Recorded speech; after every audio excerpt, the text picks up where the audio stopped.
Peace, peace, peace. Welcome back to my YouTube channel. For those of you who don't know, it's your boy Vic Slang Hope. I got another video for y'all. So, it's been a little bit. Been getting a lot of sun, The sun is a beautiful thing. We need it, right? We get nourishment from it. But it's also a little draining, so, I've been a little tired. But yeah, let's get into the video, man. And I appreciate y'all who've been sticking around and holding it down, holding the fort down and showing y'all support. I appreciate that. So boom, man, let's get into the story, man. So some time ago, right, I happened to see an individual that shot at me back in the days, right?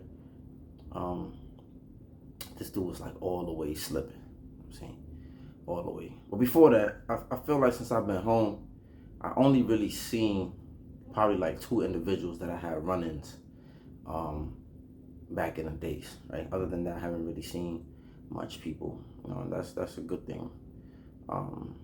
Anyway, I seen this individual on the train, an individual that had shot at me back in the day, and he was with his son, right? And immediately when I seen this individual, my blood started boiling, right? Like, some of y'all that been out there in the streets or are capable of doing some shit, you know what I'm talking about. Your heart just start racing. Some of y'all, your heart probably start racing because y'all scared. But anyway, you get the adrenaline, you get this feeling, you get in a certain zone. See, a lot of times people be thinking I'm playing when I say I have 3 different alter egos. That shit ain't a joke. You know what I'm saying? It's like a real thing.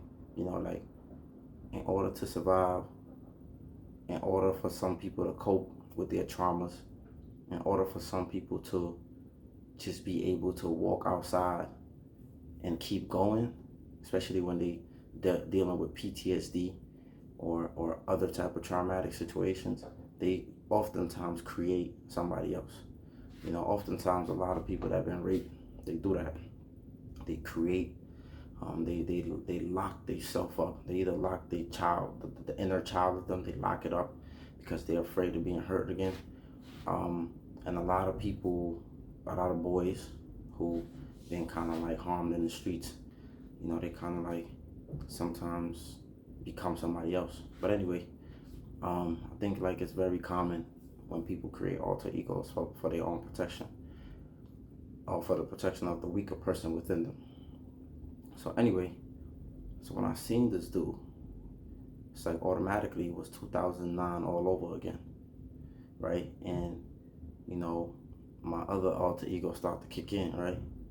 So y'all might think this shit is a joke. This shit is real. Like I seen myself, and some people that know me, they know what I'm talking about. Like, I seen myself become the other person, and then like the other people inside of me can't even say nothing or do anything, right? They're like paralyzed because this other individual takes over, because in his mind he's like, I'm here to protect us from the threat. So anyway, so this, I'm my adrenaline is kicking, palms getting sweaty, and if you know me, you know me. You know what I'm saying? That's what I'm gonna say.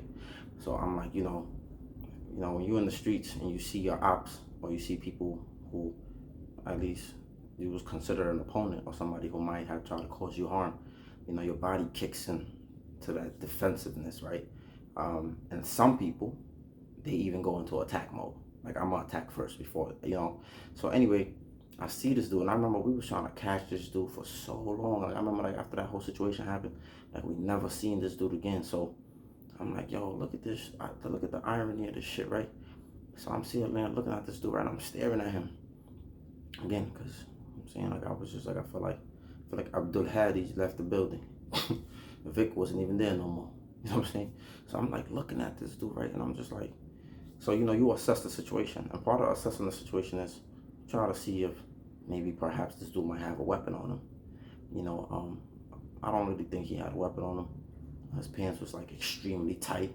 He didn't have a fanny pack, right?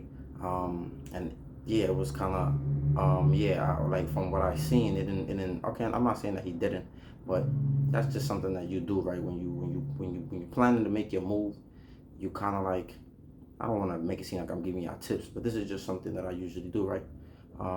Anywhere I go, I always look to see if there's cameras. I always look to see where's the exits, especially when I go to the clubs and stuff like that. Like I always try to see if there's cameras, where the cameras at, where the exits at. You know, you always got to be aware of what's going on. So anyway, you do this everywhere you go. At least I do. I don't know how other people be moving, but I always look at everything. Where's the entrance? Where's the exits? Where's the cameras, etc. And I also watch people. I watch their hand movements. I watch what's going on in your pockets. If you might look like you had something in your pocket, like I just watch. Not in some creep shit, but you know, I'm just assessing situations. So I assessed the situation. I don't think he had anything on him, and not that it really mattered if he did, because element of surprise is like one of like the best things that works for you when you're on an attack, on a prowl, right? So anyway, he didn't even. I don't even think he recognized me, right? Or maybe he was just playing possum. Maybe he was playing like he didn't recognize me. Whatever the case is, I don't care. So I'm watching this dude, and I'm just like, as I'm assessing the situation, I'm just thinking about like how to get him. I'm thinking about which ways, like, you know, you just start getting a lot of dark thoughts, right? And again, some of y'all might be able to relate to this, and some of y'all might have no idea what the hell I'm talking about. But this is just the life of somebody who lived in a certain way. And I'm not trying to make it like I was some big killer dude, because I ain't no killer, you know what I'm saying? But I'm just saying, like, when you used to doing certain things, or when you used to live in a certain lifestyle, you just been here before, you know. When it's new, it's you're nervous, you're a little afraid, right? It's different. But like when this is like a constant thing, fight or flight, and you already know you're fighting, it becomes regular, right? And again, it becomes second nature. I haven't been in those situations in a while, but you don't forget how you used to do certain things. But anyway, so I'm just thinking about a lot of dark thoughts. I'm just like, and then I'm like, part of me, which I don't think I don't think VC was thinking about his kid, you know what I'm saying?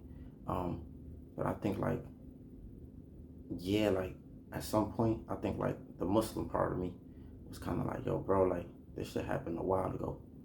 You know what I'm saying? Like, and then he's with his child. But like, again, like I said, like when you initially encounter certain situations, like this is a work in progress. Like I had to work through a lot of shit, even when I was in prison, because I'm used to just responding a certain way. So like I said, it became '09, and I'm just thinking about how like, yo, this dude could have shot me. You know, he could have took my life. He could have paralyzed me. You know, we try to justify certain things. We start telling ourselves like, nah, he could have did all of this.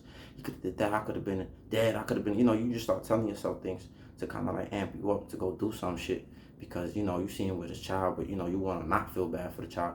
You know, it's just crazy. But anyway, at some moment I started like fake wrestling with myself in that moment, right? I'm like, yo, bro, like, you know what I'm saying? Like, at what point do you let certain shit go, right? Because it's like, yeah, at what point do you fully like move forward with certain things, right? And I know for a fact, some of my friends, I feel like I didn't even tell some of my friends, right? Or some of the people I used to run with, because I felt like they probably would have been like, not that they would have shamed me or said some shit to me, right? But like, because long story short, I ended up not doing nothing to this dude, right? But I feel like, yeah, again, like I said, I ended up wrestling with myself, and then eventually he got off the train. But I was just like, just thinking about all that shit, right? I was just thinking about like my move, like what would be my move, how would I do it? Like I'm just thinking about a whole bunch of shit, right? And I'm thinking about, now that I'm thinking about it, I'm reflecting on what my friends, some of my friends I know for a fact, some would have been like, I don't know if some of my friends would have cared if his son was with him. I don't know, so I don't really know that. I think like I probably think some of my friends probably wouldn't have, right? Like, so I don't know like where their mindset would have been.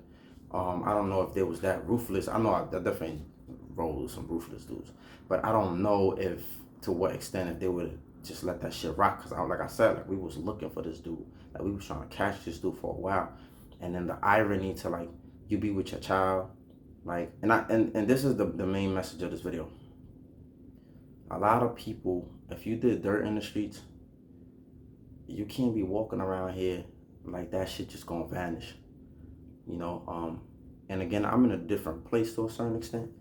I'm not really that impulsive, and that's kind of like one thing I really like, that I don't do drugs, you know, because I feel like when you do drugs, you're not in your best state, and sometimes the drugs, when you're not like coherent or you're not in the right state, sometimes you will do some impulsive shit.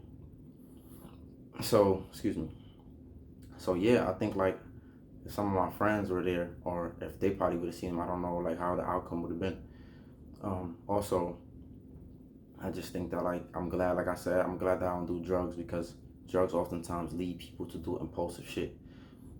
But again, like if you out there, if you did dirt, mind you, this was in 2009, and I still kind of like, parts of me still kind of like felt some type of way. And the whole point of this is like, if you're doing dirt, man, like you can't be moving around here like you ain't done shit to people, because there's some people who's never gonna forgive you, even if you change your life, even if you don't turn a new leaf, even if you doing something else. Like there's some people out here who are never going to forgive what you did to them. And you need to be mindful, and you need to move with that awareness that I've done shit to people, and some people still want my head to this day, even if it's 12, 15 years later. You have to move like that, because look, this dude was with his son.